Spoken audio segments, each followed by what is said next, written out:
అసలు ఏమైంది రాజా ఇతనికి? అర్థం కావట్లేదు రాజా. ఎందుకు ఈ బాధ నీకు రాజా? ఎవరు ఈ విధంగా నిన్ను ఇరికించారు రాజా? అది చెప్పు రాజా. పని అయిపోతుంది కదా రాజా. అంతే కదా రాజా. అంటే ఇప్పుడు అన్ని రాజాలు ఇతన్ని ఇప్పుడు బయటికి తీసుకురావాలి.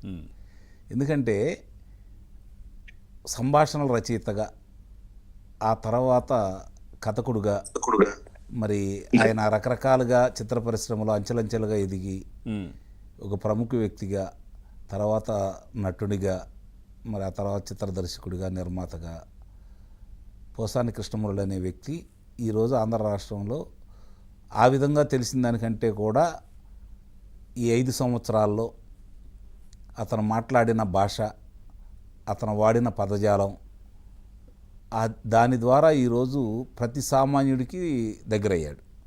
కారణం ఏందంటే ఇతను గనక పోలీసులు అదుపులో తీసుకోకుండా ఏదో ఒక ప్రాంతాన్ని కనుక వదిలిపెడితే మళ్ళీ ఏరుకోవడానికి బట్టలు కూడా కనపడవు. అది పరిస్థితి. ప్రజలు అంత ఆగ్రవేశాలతో ఉన్నారు. అంటే వీళ్ళు లోపల ఉండడం ఉత్తమం వాళ్ళకు. నిస్సందేహంగా. ఓకే, నిస్సందేహంగా. అందుకని హైదరాబాద్లో ఉన్నాడు. గమనించుకోవాలి మీరు. మరి అలాంటి వ్యక్తి ఈరోజు నాకు ఆరోగ్యం బాగాలేదు, గొంతు నొప్పిగా ఉంది, నాకు గుండె శస్త్రచికిత్స జరిగింది, 2 రోజుల్లో కనుక మీరు నాకు వెలుసుబాటు ఇవ్వకపోతే ఆత్మహత్య చేశారని అంటే వచ్చిన నష్టం ఏంటయ్యా? నువ్వు చనిపోతే నష్టం ఏంటి, నువ్వు బతికుంటే నా లాభం ఏంటి ఆంధ్ర రాష్ట్రానికి?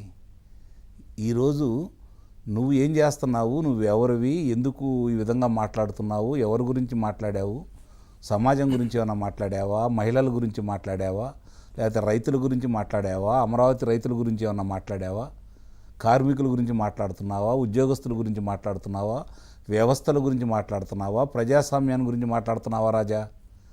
దేని గురించో చెప్పాలి కదా.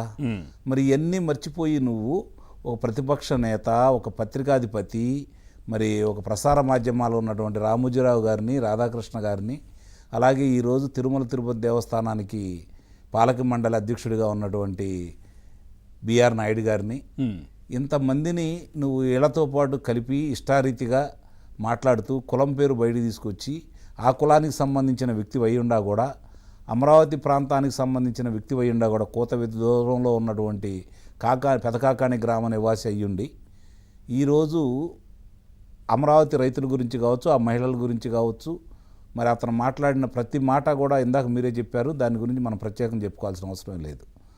సరే, ఈ రాజకీయ నాయకులకు సంబంధించి అతను మీరన్నట్టు అతనికి మైహోం భూజాలో 3 నివాస గృహాలు ఉంటే ఉండొచ్చు.